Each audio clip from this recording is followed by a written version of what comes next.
Thank you so much. I think we will move now to the next to the next one, and it's about same topic from Dr. Leonardo Micheli. I hope I pronounced it well. And this photovoltaic solar modeling and mitigation, estimation and cleaning optimization. Leonardo Micheli is a assistant professor at the Spinza University of Rome, Italy. In 1915, he obtained his PhD in renewable energy from the University of University of Exeter, with a thesis on concentrator photovoltaics. His research include the monitoring, the analysis, and the prediction of photovoltaic performance and the optimization of loss mitigation strategy. After his PhD, he worked within the PV performance and reliability group in the National Laboratory in the United States, initially as visiting researcher and later as staff researcher. In 2018, he was awarded with 2-year Marie Sklodowska-Curie Fellowship conducted at the University of Jaén in Spain in residence as postdoc until February 22. Since 2020, he is an expert for the EAA Photovoltaic Power System Program, PVPS Task 13. Maybe he can explain to us this program while he's giving his talk. So thank you very much, Leonardo, that you accept to help us with to give this talk about the soiling and the mitigation. Mitigation is very important, and I think this your talk will complement the talk of Dr. Greg Smestad. The floor is yours. Thank you. Thank you so much, Professor Enoui. Thanks everyone for attending. You can hear me, right? Yes. Okay, perfect. Now I will try also to share my screen. Okay, I think you see it full screen, right? Yes. Yes. Perfect. So again, thanks so much. It's really an honor to be here. I'm very happy to follow up the talk from Greg Smestad, which is, you know, a longtime colleague and friend. I'm gonna take all soiling from a slightly different perspective, talking about soiling estimation activities as well as effort toward cleaning optimization. So I'm just gonna very quickly recall what soiling is. You might see some of the pictures that Greg already showed. I just want to give you some numbers, and then we are going to go through the two activities we are going to look at today, which are mitigation and monitoring. So as Greg already explained, with the soiling, we intend the deposition of dust, dirt, particles on the surface of a module. So the light is absorbed, reflected, and scattered by this layer of soiling that we have on top of the glass, and therefore the PV modules produce less energy.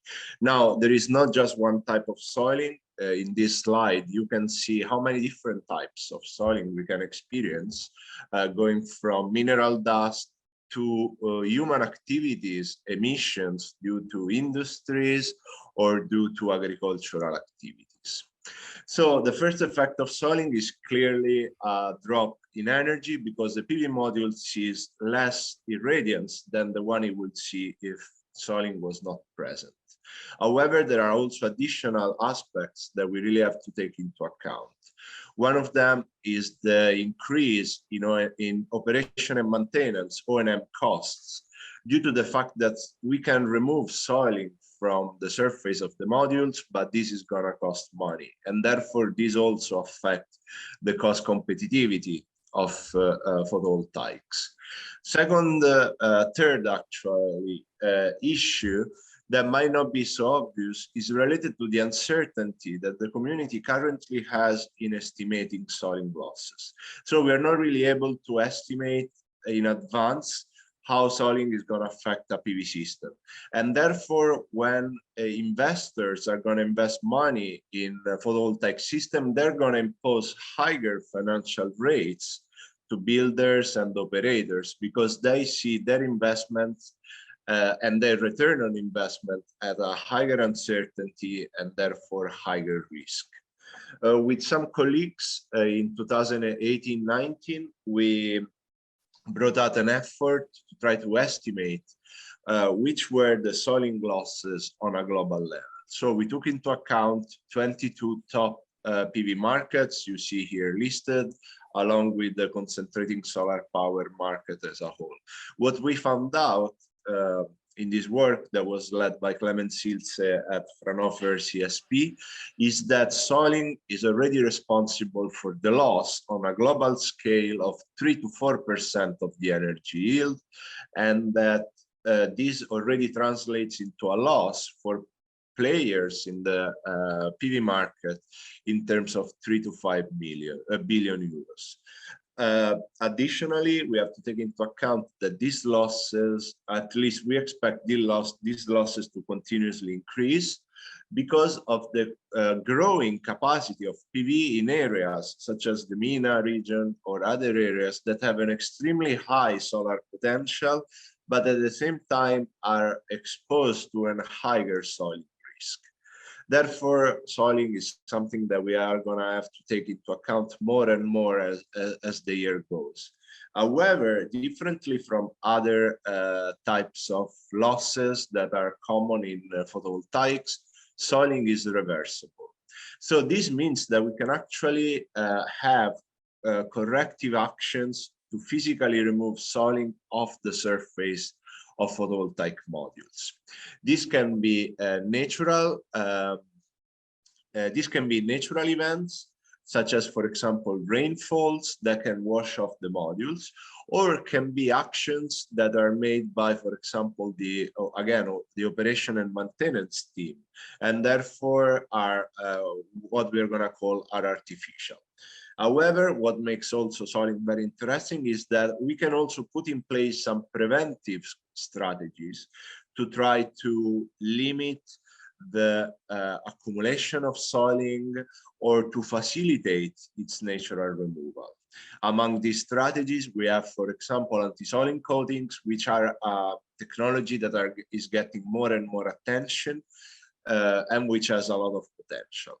However, right now, in this moment, we have no technology that is completely able to eliminate the need for soiling mitigation and cleanings. And therefore, cleanings are right now still the most common mitigation activity for PV. And therefore, what we're going to see, if we go around the PV systems, is that we are going to have different types of cleanings. We might encounter manual cleanings done by, local O&M teams in those regions where the cost of labor is pretty low. On the other side, we have fully automatic cleanings that are completely performed by robots and that are more typical in those regions where cleaning is done every day or extremely often. Last, for example, in Europe, what we see most often is our semi-automatic systems, in which the cleaning itself is made by a robotic device, which, however, still need a human operator to perform the cleaning, and is therefore an intermediate way between the fully automatic and fully manual system. So if ideally we can expect that the more cleanings we do, the more energy we produce. On the other side, we also have to take into account that cleanings come at a cost that is needed to cover the cost of the labor or the cost of resources that are used to make the cleaning, such as water, for example. Therefore, while it's true that the more we clean, the more energy we can get, we also have to take into account that the more we clean, the more costs we have for PV players. At the same time, we also have to remind that natural events such as rainfalls can clean soiling for free and therefore have to be accounted. So my talk today is gonna focus, at least in its first part, on cleaning optimization, and in particular on the maximization, on those strategies that allow the maximization of the difference between the profits that we can make from the recovered energy and the cleaning cost. If we are able to maximize this difference, we are able to favor cleaning and soiling mitigation. So to do that, I've been using the methodology that is shown in this slide, where you can see, that I start from PV data, PV power data, and I use those power data to differentiate between a lossless energy yield, which is a time series that shows which will be the energy produced by the system if soiling was not present. Along with that, I also produce a soiling loss profile that tells us how severe is soiling over the different days of the year. I then feed these two time series into a cleaning optimization model I developed, and then a model that takes into account performance degradation, factors such as electricity price and cleaning costs to produce a soiling loss estimation in terms of an economic estimation and recommendation for mitigation in order to maximize the mitigation profits. So before going into the example, let me say that we typically classify soiling using the soiling ratio. This is a metric defined in the IC standard. It can be seen as 1 minus the soiling loss. By its definition, it is calculated as the ratio of the power output of a module exposed to soiling conditions and the power output of that the same module would have if soiling was not present. Therefore, by definition, if we have no losses, so we are in clean conditions, we have a soiling ratio of 1. While on the other side, while soiling accumulates, the soiling ratio decreases. This is a typical, the one you see in this picture is a soiling ratio that is actually coming from a PV system that was installed in the US. And you can see the typical soiling behavior. So we have soiling that slowly deposits over the PV module, and therefore a soiling ratio that slowly decreases until a day in which it in which the soiling ratio comes back to 1. Well, on this day, a cleaning occurred, and therefore the soiling ratio is restored. Now the cleaning can be done again either by a cleaning team, operation and maintenance team, or by some natural events. So for this analysis, I took into account the data coming from a 1 megawatt PV site installed in Granada, southern Spain, beautiful city, not far from the Mediterranean area, which is particularly of interest for PV because of the high insolation, but also because of the periodic dust intrusions that are coming from the Sahara Desert. So what I've been doing with those data, you already see some of the results in this slide. I've been extracting a soiling ratio from the performance data that I had.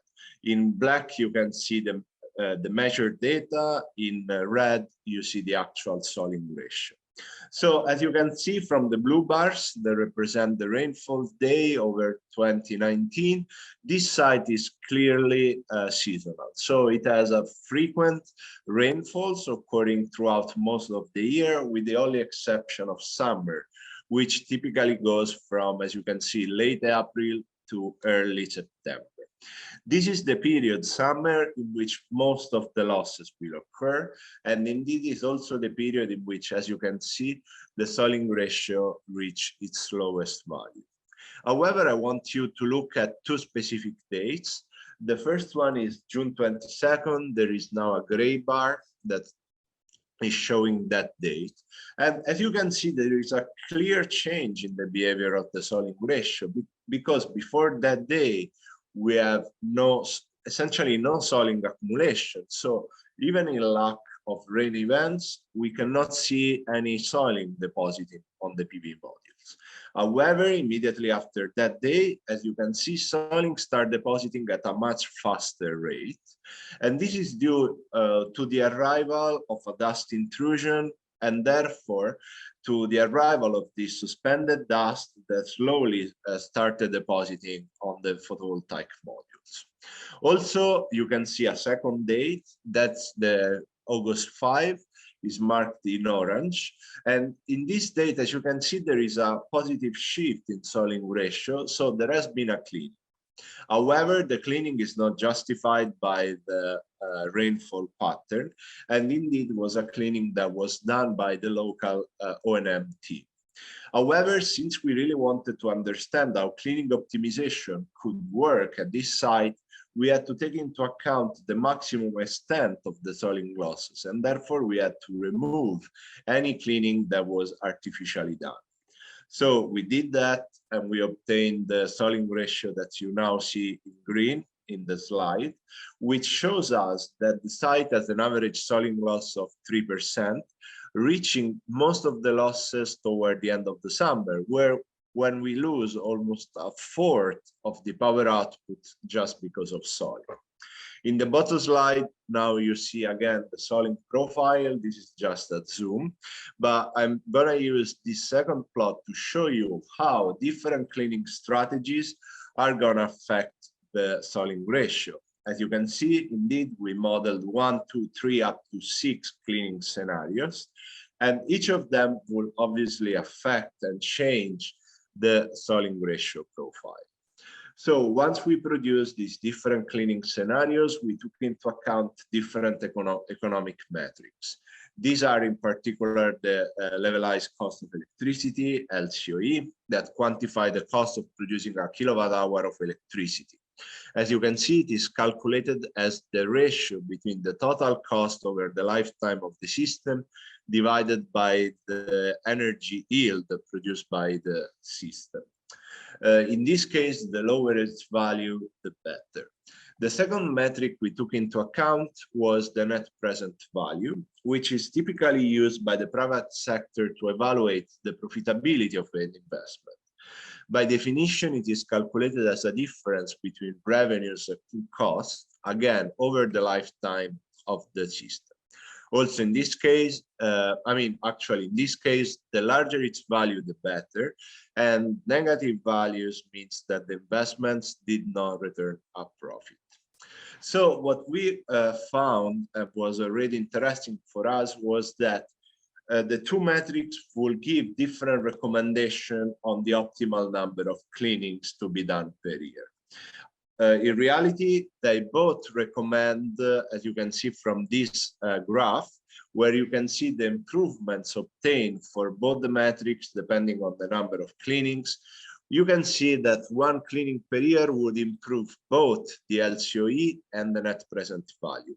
With improvement, I mean that we will raise the net present value and we will lower the LCOE. Therefore, for this particular site, one cleaning strategy per year will be the best one. However, we have to take into account that, as you can see, for example, considering 2 or 3 cleanings per year will still be a profitable action to do compared to not cleaning at all, because as you can see, we have an improvement in the net present value. However, this will not make any improvements in terms of LCOE because it will increase the cost of producing electricity. And therefore, you know, when planning soiling optimization, is extremely important to really understand which metrics one wants to follow in order to be able to, you know, reach the expected outcome. Because again, different metrics can give different estimations. For our partner, then we also produce this type of graph where you can see how the cost of cleaning and the electricity price would affect the recommended number of cleanings. Indeed, for example, in Europe, energy is sold on a bid competition market, meaning that its price can change over days, over the season, and over the years. Therefore, we have to take into account that the cleaning strategy might change over time because of a change in the economic conditions. And therefore, we actually improved our model to take into account also these factors of possible variation in cleaning costs, driven, for example, by the economy of scale or by inflation, and a variability in electricity prices.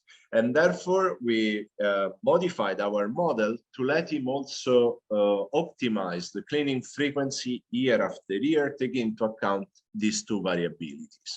What we found was that, yeah, the profits could be again increased if the number of cleanings was optimized year after year. And in particular, what we found was that the revenues that one can make from soil mitigation would increase if this condition that you now see in the slide is met. In this condition, we take into account the degradation rate, the variability in cleaning cost, and the variability in electricity prices. For example, for the site we analyzed, we had a 1% per year degradation rate, we had a 1% per year cleaning cost variability, and we saw from the previous 10 years that the electricity price in Spain had been increasing at a rate of 5% per year. Therefore, by solving the calculations, one can find that actually the condition is true, and therefore the PV owner of this site is going to make more money year after year despite degradation. What makes this even more interesting is that this increase in revenues will justify actually adding a second cleaning after 8 to 9 years, because the revenues will be so high to justify an additional cleaning cost. However, I don't expect this to be true for all sites. We know that some sites work with PPAs, and therefore the electricity price is fixed. Obviously, if this is true, the condition is false, and therefore, instead of seeing a raise in revenues, we will expect a decrease in revenues. That in this case will mean that we will not change the number of cleaning we will do over years for this specific system. So far we have been looking at the end goal of our soiling work, which is the mitigation. However, mitigation cannot be really put in place if we don't have a proper monitoring strategies ahead. So if we are not really able to quantify which are the soiling losses at a given site. So right now, the IIC standards recommend to install at least one soiling detector for large PV system that expect some losses. If we integrate this recommendation with the forecast for PV production in future, we are gonna see that we are gonna expect tens of thousands of new soiling sensors that will be installed year after year just to monitor soiling. For these reasons, because of this huge need by the community, the soiling sensor market has been pretty active recently, pretty dynamic. So the gold standard for soiling monitoring are soiling stations, which are systems such as the one you see in this slide that are made of two different devices, one regularly cleaned and one that is left to soil naturally, as you can see in the figure. In this case, we can calculate the soiling ratio just by comparing, obviously, the output of the dirty device and the output of the clean one. However, in order to lower the cost and lower the maintenance needs, additional soiling sensors have also been presented in the market, which will not require any reference value and ideally will not even require a cleanings to operate. These are, for example, Dust IQ from Keep and Zone and Mars by Autonometrics. However, what I want really to focus the last part of my talk is on the fact that soiling is just not an operation and maintenance issue. What I mean with that is that soiling mitigation actually starts with site selection and plant design.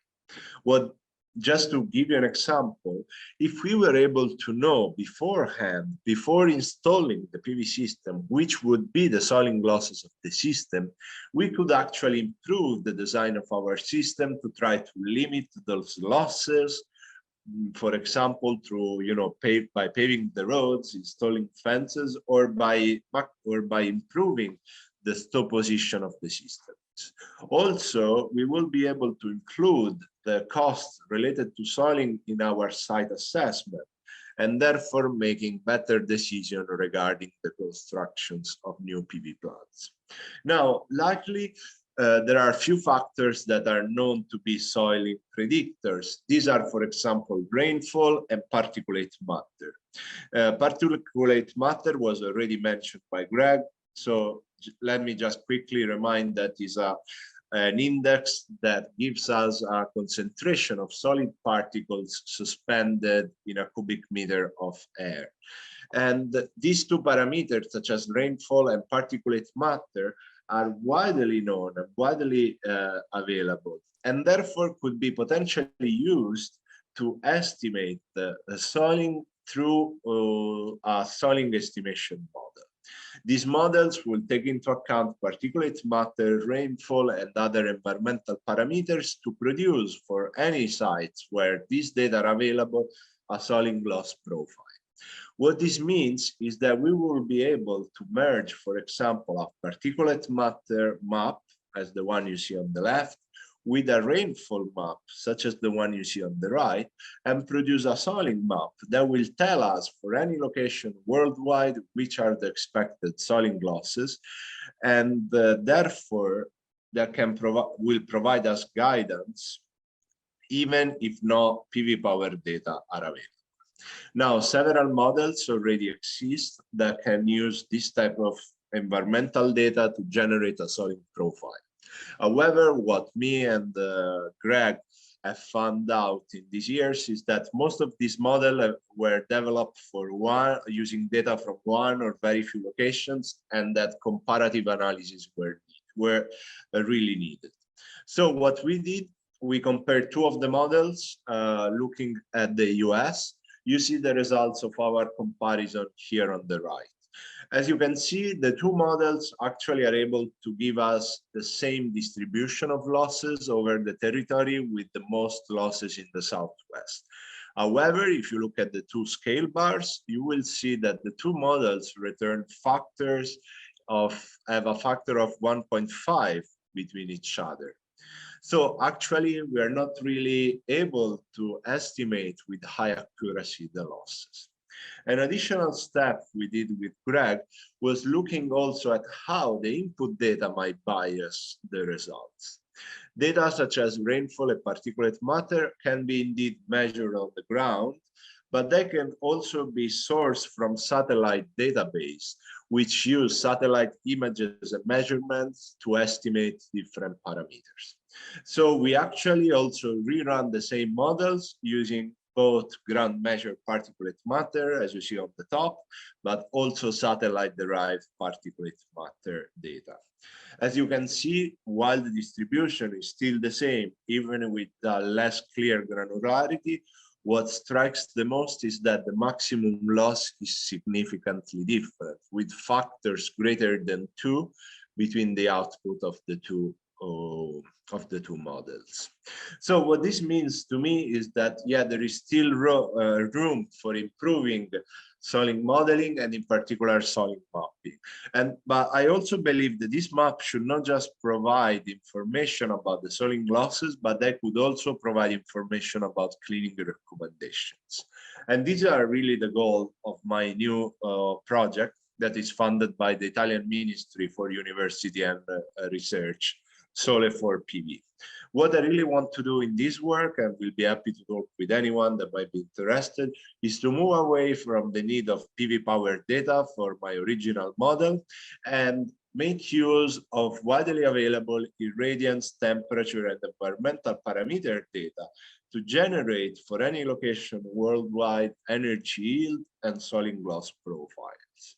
In addition to that, I plan to add to my cleaning optimization models also additional factors that are known by the community but have not been yet clearly taken into account. One of these, for example, is the inverter saturation, while an additional one would be solutions such as anti-soiling coatings, which are not corrective actions, but rather preventive actions. The addition of this kind of solution will make this possible for my model to move from a cleaning optimization model into a soiling mitigation model. So with this talk, I wanted to give you some figures about the impact of soiling on PV system worldwide. I wanted to explain how cleaning optimization work and can be reached, and which is the role actually of electricity price, cleaning costs, and system degradation on soiling, mitigation and cleaning optimization. In the last part of the talk, I also introduced some notions about soiling monitoring, talking briefly about the existing soiling monitors, and then introducing you to the development of soiling maps, which are going to be extremely useful tools in the future. So thanks again, everyone. Thanks to the professor for inviting me. I've been very glad to be here with you today, and I'm open to any question. Thank you very much. Dr. Salem, you want to say something? No, nothing. I think because just wearing that with our partners at the exhibition so that we communicate together. So we have no questions for the time being. I want to say something because it's very important. The talk is extremely important. And of course. I think that's the most, for banking, for example, for the countries like Morocco, the desert environment, this is a very important issue. I think if you buy 1 gigawatt of PV panel, it's not 1 gigawatt if you don't resolve this problem. And therefore, it's very important, all this issue. And I want to thank you very much. There are many things here, especially the last slide where you put everything together. This wrap up is very important, and I hope that the students in our country, they will take care to see this kind of problems and to contact you, for example, if there are some project in Morocco about this soiling, etc. So from my side, I really learned a lot because I worked a little bit when I was in Qatar. I worked with Ben Fiji there.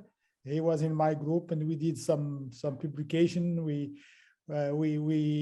invite one microscope which working day and night, and but it is more qualitative than quantitative, and it's very interesting. So I just want to thank you very much about this, your talk, and the talk also from Greg.